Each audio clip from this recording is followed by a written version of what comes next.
ప్రభు యొక్క ఘనమైన నామాన్ని బట్టి ప్రతి ఒక్కరికి వందనాలు చెల్లిస్తూ ఉన్నాను.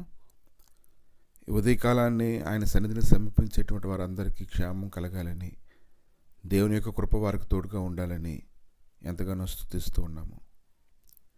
ఎప్పుడైతే ప్రజలందరూ కలిసి ఏకాత్మ ఏకమనసు కలిగి వారు ప్రార్థన చేస్తారో, దైవ సన్నిధిలో గోజాడుతూ ఉంటారో, అది చాలా బలమైనదని, అక్కడికి దేవుని యొక్క హస్తం దిగి వస్తుందని ప్రతి ఒక్కరు కూడా తెలుసుకోగలగాలి. న్యాయాధిపతుల గ్రంథము 20వ అధ్యాయము 11వ వచనం.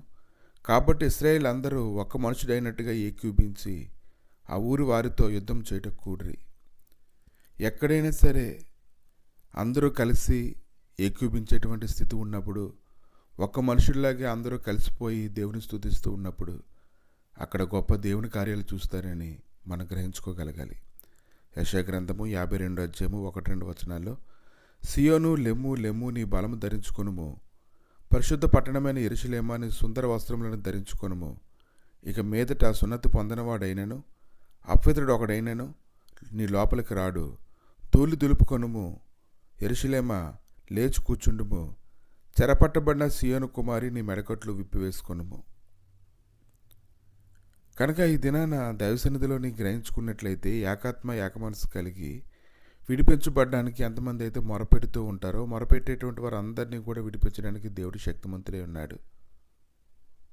ఇంకా యెషయా 52వ అధ్యాయం 3వ వచనంలో, యెహోవా ఇలాగ సెలవిచ్చున్నాడు, మీరు ఊరికి అమ్మబడితిరి కదా, రోకలి ఈకే మీరు విమోచింపబడతారు.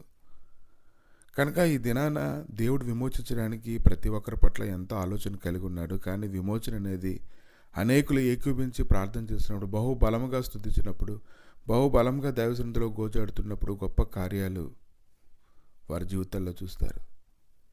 యెషయా 52వ అధ్యాయము 5-6 వచనాల్లో, నా జనులు ఊరకే కొనుపోబడి ఉన్నారు, వారిని బాధపరచువారు వారిని చూసి గర్జించున్నారు. ఇదే యెహోవా వాక్కు. దినమెల్లా నా నామము దూషింపబడుచున్నది, కావున ఇచ్చట నేనేమి చేయవలను? ఇదే యెహోవా వాక్కు. నా జనులు నా నామమును తెలుసుకుందరు, నేను ఉన్నానని చెప్పువాడు నేనే అని వారు ఆ దినమున తెలుసుకుందరు. కనుక ఈ దినాన ప్రతి ఒక్కరి పట్ల దేవునికి ఎంతో ఆసక్తి ఉంది. ప్రతి ఒక్కరిని విమోచించాలనేటువంటి ఆలోచన ఆయన హృదయంలో ఉంది. ఆ కార్యం జరిగినట్లుగా ప్రతి ఒక్కరు కూడా దైవ సన్నిధిలోని ఎదురు చూస్తూ ఉండాలి, స్తుతిస్తూ ఉండాలి, పట్టుదలగా ప్రార్థన చేస్తూ ఉండాలి. అలా ప్రార్థన చేసినప్పుడు, యెరూషలేమునందు పాడై ఉన్న స్థలములారా ఉత్సహించి ఏకముగా సంగీతగానం చేయడి. యెహోవా తన జనులను ఆదరించెను, యెరూషలేమును విమోచించెను. సమస్త జనముల కనుల ఎదుట యెహోవా తన పరిశుద్ధ బాహువును బయలుపరిచున్నాడు. భూదిగంత నివాసులందరూ తమ దేవుని రక్షణ చూచుతారు. చాలామంది ఎక్కువ మంది సంఘంలో ఉండాలని చాలామంది ఎక్కువ కోరుకుంటారు. కానీ ఈ దినాన్న ప్రభు అయితే సంఘంలో ఉండేటువంటి ఎంతమంది ఎత్తున్నారో వారందరూ ఏకీభించి దైవసన్నిధిలో ప్రార్థన చేసేవారుగా ఉండాలని దేవుడు కోరుకుంటూ ఉంటాడు. కనుక ఈ దినాన్ని యథార్థంగా ఉండి దైవ సన్నిధిలో ఎవరైతే అలాగా అందరూ కలిసి ఏకీభించేటువంటి ఆత్మ కింద ఉంటారో, ఆ కుటుంబంగా ఉంటారో, అప్పుడు ఖచ్చితంగా దేవుని హస్తం వారు నడిపిస్తుందని వారు తెలుసుకోగలగాలి. కాబట్టి దేవుని యొక్క హస్తము ప్రతి ఒక్కరికి తోడుగా ఉంటుంది. ఆయన హస్తమే కలుగు చేసుకొని కార్యం జరిగించినట్లయితే ప్రతి ఒక్కరు కూడా విమోచింపబడతారు. కాబట్టి సంఘంలో ఉండేటువంటి ప్రతి ఒక్కరు కూడా ఏకీభించేటువంటి స్థితి కలిగి ఉండాలి, ప్రయాసపడేటువంటి స్థితి కలిగి ఉండాలి. అరమరకలు లేకుండా దేవ సన్నిధిలో ఎలాగైతే గడుపుతూ ఉంటారో, అలాగే ప్రతి ఒక్కరు తమతో ఉన్నటువంటి వారిని కూడా అలాగే ఆదరించి బలపరిచేటువంటి హృదయ స్థితి కలిగిన వారుగా ఉండాలి.